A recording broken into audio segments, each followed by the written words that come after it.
Vous vous souvenez de ces matins où l'on se levait plus tôt que prévu pour rattraper un épisode de Totally Spice ou Doggy les cafards ou encore Code Lyoko? Une époque où la télé, c'était plus qu'un écran, c'était un refuge, un rituel, un repère. Et au cœur de tout ça, il y avait Gulli. Aujourd'hui, remontons dans le temps ensemble, de sa création à ses logos, de ses émissions cultes à ce qu'elle représentait pour toute une génération. Voici l'histoire de Gulli de 2005 à 2015.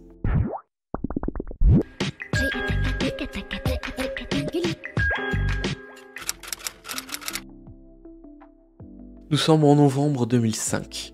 La TNT vient tout juste débarquer dans tous les foyers français. France Télévisions et la Gardère ont une idée. Créer une chaîne gratuite dédiée aux enfants et aux familles avec un ton léger, coloré et bienveillant. Son nom, Gulli. Pas Canal J, pas TF, mais un mélange de fraîcheur, de nouveautés et de promesses d'aventure dès le matin. Avant même les programmes, tout le monde se souvient de cette bulle verte, simple, ronde, presque vivante. En 2005, le logo d'origine est une bulle verte, lettres blanches, arrondies, pas d'effet 3D, pas de surbrillance, juste quelque chose d'enfantin, réconfortant, identifiable en un seul coup d'œil.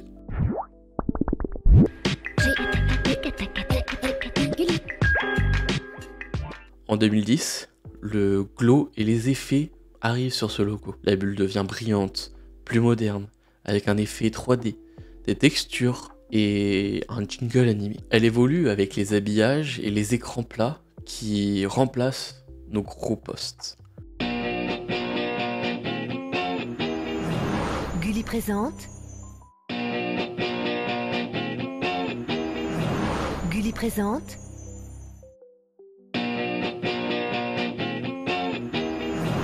Gulli présente. Après 2013, ce n'est pas vraiment un changement de logo, mais plus un style visuel. Les jingles deviennent plus dynamiques, les animations plus fluides, mais aussi la bulle reste la même, comme un doudou de télévision. Gulli présente. Avant Netflix et avant YouTube, on attendait l'heure de nos émissions.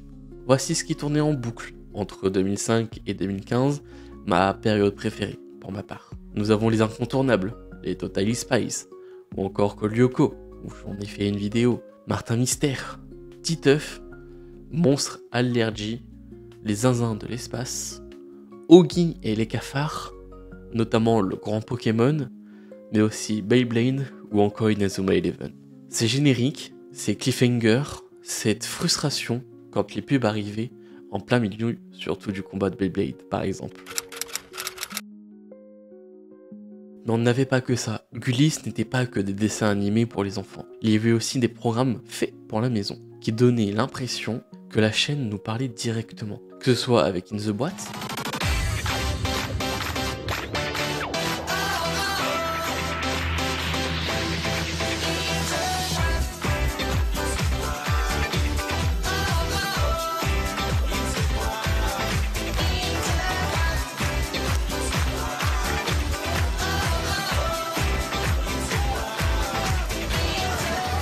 qui est un jeu familial où parents et enfants s'affrontaient. J'ai eu le jeu et pour vous dire que on retrouve les mêmes sensations que dans l'émission, ou encore l'émission Trop Fort avec des défis, des rires, parfois du malaise, mais on regardait jusqu'au bout. David, c'est génial, va y avoir du nouveau dans Trop Fort l'animal. Oui, nous allons avoir des invités exceptionnels. Nous allons recevoir des petits loups en plateau. Super. Et on partira en balade découvrir les animaux de la ferme. Ah, c'est super, j'adore ça. Les étables, les prairies, et puis... Quoi? Japa, c'est ça? Gulli Good aussi. C'est bon, c'est good, c'est Gulli Good. Au sommaire de Gulli Good, du fun. À 17h45, Beyblade Metal Fusion. À 18h10, Galactic Football. À 18h40, Corneille et Bernie. Tout de suite, des locataires bizarres, ce sont les zinzins de l'espace. Gulli Good, le meilleur du good, c'est fini pour aujourd'hui. Mais ça recommence demain à 17h20. Surtout, n'oublions pas la mascotte de Gulli, Bonobo, qui nous présentait sa météo tous les jours. La météo de Gulli. Bonobo te dit s'il fait beau aujourd'hui. What's Up, l'info pop culture avant TikTok. What's Up et Gulli célèbrent la semaine de la presse et des médias à l'école. Oh, ça va être génial. D'ailleurs, au sommaire, aujourd'hui, vous découvrirez un incroyable savoir, des coulisses étonnantes et une belle rencontre. Ouais. Des noms qui révèlent des souvenirs flous mais puissants.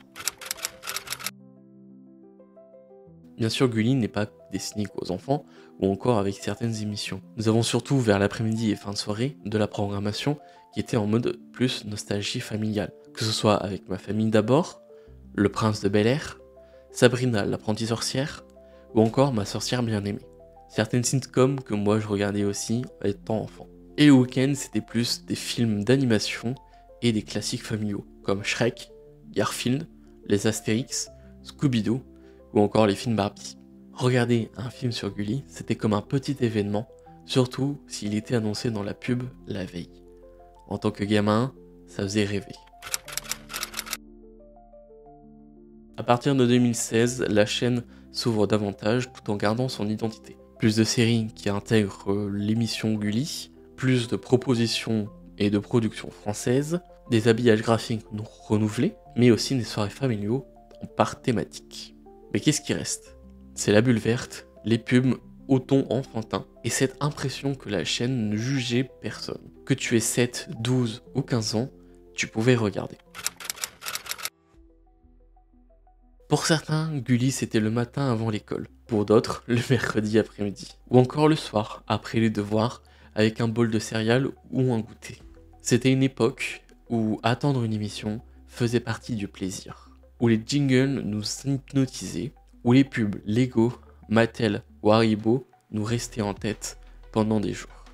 Dites-moi en commentaire quelle émission ou quel animé sur Gulli vous a le plus marqué. Est-ce que Total Spies, Scooby-Doo, In the Boîte, Oggy et les cafards, Code Lyoko? J'ai hâte de lire tous vos souvenirs concernant ces émissions. Merci de m'avoir écouté. N'hésitez pas à partager cette vidéo à vos amis pour leur donner un boost de nostalgie et de redécouvrir ce qu'était Gulli à l'époque. Sur ce, les amis, c'était Sky. Croyez toujours vos rêves et on se retrouve pour une prochaine émission, Retour vers le passé.